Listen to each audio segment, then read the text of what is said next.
प्रिय विद्यार्थियों, आप सभी लोगों का स्वागत है आपके अपने YouTube चैनल डीजे सर पर। बहुत ही मोस्ट इंपॉर्टेंट होने वाला है ये सेशन, क्योंकि देखिए डिस्कस यहाँ पर जो वार्षिक पेपर हुआ है समाज शास्त्र का कक्षा 11 के विद्यार्थियों के लिए, तो ओरिजिनल पेपर का डिस्कशन आप लोगों के साथ होने वाला है। वीडियो को बिना स्किप किए हुए पूरा देखिएगा, बहुत ही महत्वपूर्ण ये सेशन है और बहुत ही जानदार ये पेपर है कक्षा 11 का समाज शास्त्र के विद्यार्थियों के लिए 2023-24 का ये महत्वपूर्ण पेपर है।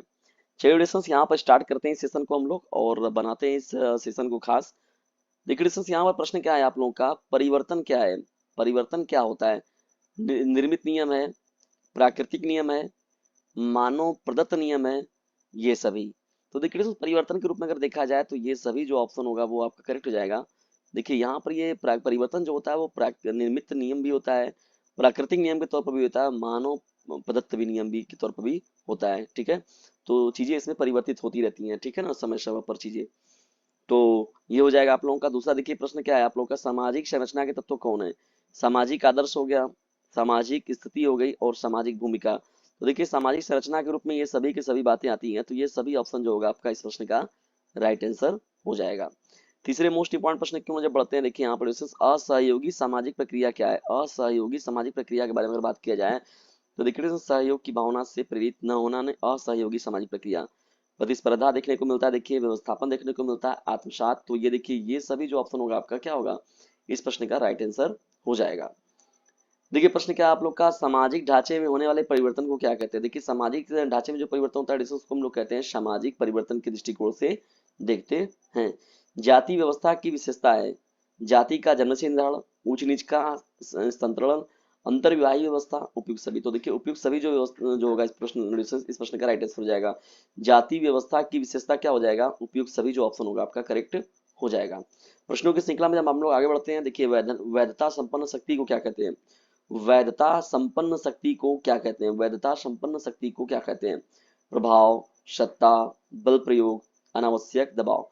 देखिए सर यहाँ पर देखिए इस प्रश्न का जो राइट आंसर होगा, देखिए प्रभाव के रूप में जो दिखता है किसी भी शक्ति के संपन्न शक्ति के रूप में देखा जाए, वैधता संपन्न शक्ति है, तब प्रभावितता का नियम बहुत बड़ा होता है। ठीक है ना। Social change in modern India नामक पुस्तक के लेखक कौन है। तो देखिए मैसूर नरसिंहाचार्य श्रीनिवास जी जो हैं, M N श्रीनिवास जो होगा इस प्रश्न का राइट आंसर हो जाएगा। आठवें प्रश्न को हम लोग नगर तथा गांव के बीच के आवासीय क्षेत्र को क्या कहते हैं। तो देखिए डिस्टेंस को हम लोग कस्बा या उपनगर के दृष्टिकोण से देखते हैं। कस्बा या उपनगर क्या कहते हैं इसको हम लोग, कस्बा या उपनगर बोलते हैं। नेक्स्ट प्रश्न की ओर बढ़ते हैं। नौवें प्रश्न की ओर देखिए, सामाजिक परिवर्तन का कारक क्या है। सामाजिक परिवर्तन का कारक क्या है, भौतिक या भौगोलिक कारक, जैविक कारक, जनसंख्यात्मक कारक, ये सभी कारक। तो देखिए इसमें सामाजिक परिवर्तन के रूप में ये सभी कारक जो होगा आपका राइट हो जाएगा। ठीक है ना, ये सभी कारक जो होंगे इस प्रश्न का राइट आंसर हो जाएगा। ठीक है, बढ़ते 10वें प्रश्न की ओर। देखिए व्यक्ति के आचरण के उन नियमों को क्या कहते हैं जिसके पीछे राज्य की शक्ति निहित होती है। तो देखिए डिस्टेंस यहाँ पर सीधा सीधा क्या हो जाएगा, कानून। देखिए कानून बहुत बड़ी चीज है, कानून बहुत बड़ी ताकत है। तो यहाँ पर 10वें का विकल्प नंबर अ जो होगा आपका करेक्ट हो जाएगा। अति लघु उत्तरीय प्रश्नों की श्रृंखला में देख लीजिए डिस्टेंस, इन प्रश्नों को देखकर जाइएगा, बहुत ही इंपॉर्टेंट है। व्यक्तिवाद का क्या अर्थ है, मुक्त व्यापार या उदारवाद, उदारवाद क्या है, प्रभुत्वशाली विचारधारा क्या है, उद्विकास का अर्थ समझाइए, क्रांतिकारी परिवर्तन किसे कहते हैं, प्रभुत्व जातियों की अवधारणा क्या है। जिस प्रश्नों को तैयार कर लीजिएगा, जिन प्रश्नों में आपको दिक्कत होगी निश्चित तौर पर डीजे चैनल पर आप लोग को जो है उसका जो आंसर प्रोवाइड कराया जाएगा, लेकिन उसके लिए आपको कमेंट बॉक्स में जाकर अपने विचार भी प्रस्तुत करने होंगे। ग्रामीण तथा नगरीय समुदाय में अंतर बताइए, सामाजिक परिवर्तन से आप क्या समझते हैं, पर्यावरण क्या है, इसके प्रमुख प्रकार बताइए, पर्यावरण प्रदूषण नियंत्रण में ओजोन की भूमिका स्पष्ट कीजिए। लघु उत्तरीय प्रश्नों की श्रृंखला में हम लोग बढ़ते हैं। देखिए यहाँ पर तो पर्यावरणीय प्रदूषण के दो प्रमुख कारण क्या हैं, क्या आपने ऐसे तकनीक परिवर्तनों पर ध्यान दिया जिनका आपने सामाजिक जीवन पर प्रभाव पड़ा हो, भौतिक तथा अभौतिक संस्कृति में दो अंतर बताइए, सामाजिकरण से क्या आशय है, ये भी प्रश्न आपका हो जाएगा इंपॉर्टेंट। संस्कृति किसे कहते हैं, देखिए संस्कृति किसे कहते हैं हम लोग का क्वेश्चन नंबर 25 हो जाएगा। विस्तृत उत्तरीय प्रश्नों की श्रृंखला में जब हम लोग बढ़ते हैं, देखिए यहाँ पर 26 प्रश्न, सामाजिकरण के प्रमुख अभिकरणों पर संक्षेप में प्रकाश डालिए, अथवा में जो है नातेदारी की प्रमुख श्रेणियां कौन सी हैं। ठीक है ना, ये प्रश्न हो जाएगा आपका।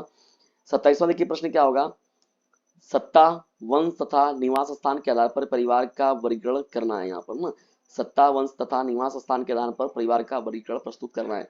परिस्थिति क्या होता है डिस्टेंस, यहाँ पर इसके प्रमुख प्रकार बताना है। यहाँ पर पर्यावरणीय प्रदूषण के प्रकार का उल्लेख कीजिए।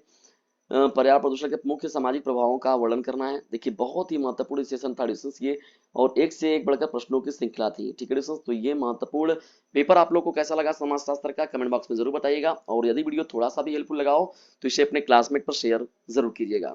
जल्दी मिलते हैं किसी अन्य वीडियो में किसी अन्य टॉपिक के साथ, तब तक के लिए टेक केयर, गुड बाय, जय हिंद, जय भारत। इसे अपने क्लासमेट पर शेयर जरूर कीजिएगा।